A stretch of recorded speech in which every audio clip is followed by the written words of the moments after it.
So one of the things that I learned in basketball, which I like to play basketball, 6'7", so I had to do basketball, or I had to do volleyball, or I had to at least paint ceilings. And so I liked basketball, and one of the things you learn in basketball is that you don't cover everybody on the opposite team with the same amount of defense. You want to actually focus your defense slightly towards the more successful players, those who can make shots.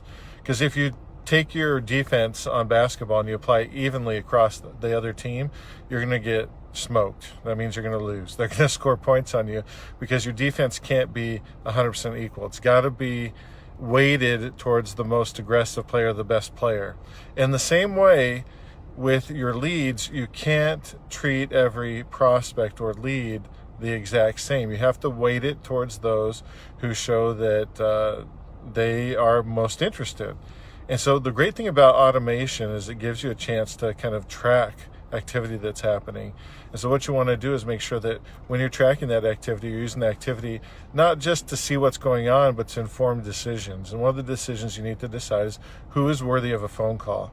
Now, if you applied marketing rule number 19, then you set yourself up for success in the first place, and you gathered a phone number so that you would have the ability to sell by phone or by text.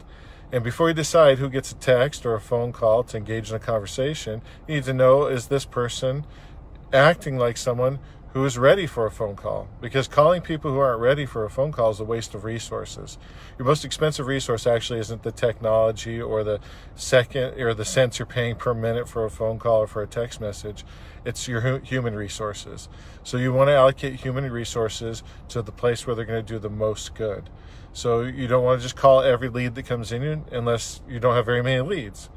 But if you have a bunch of leads, then you want to call those who have demonstrated by their actions that they're most interested in having a conversation with somebody on your team. And that's why, if you go back to my last video I did, if you will create little mechanisms in your company that allow people to demonstrate that they're interested in having a conversation. And maybe that's by asking an open-ended question through a text message and inviting people to respond back. That's a surefire way that you should be having a conversation with that person if they respond. But also, just maybe they click and watch a video and they watch enough of it. So maybe you're using a video tracking tool to be able to see, oh, did they watch 5 minutes of my 7-minute video? Okay, well, maybe that person is ready for a phone call or a pre-call text message that's sent before the phone call saying, hey, this is Ryan. I'm going to be calling you in about a few minutes to just follow up about this particular topic, which should be related to whatever their activity was. That way, when you do call, they're going to answer the call. Or if you were really smart and you really thought through marketing rule number 19, you sent a contact card early on in your interaction with the contact.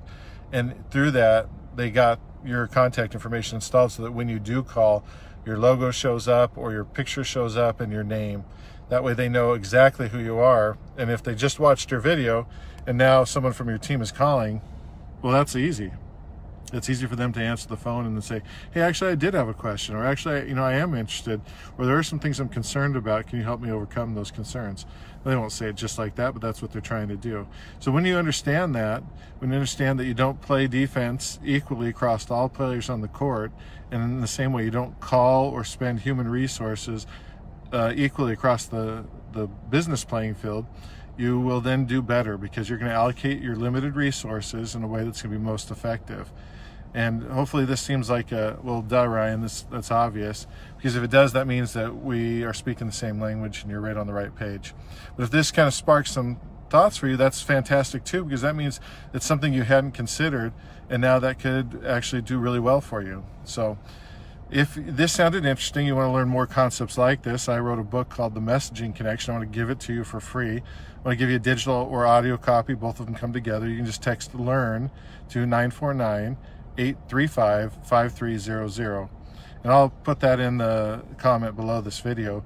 But if you will text the word LEARN to that number, 949-835-5300, I'll send you a digital copy. It's a PDF copy of my book, as well as an audio copy. You get to hear me read it out loud to you, if that's what you prefer to do instead of reading.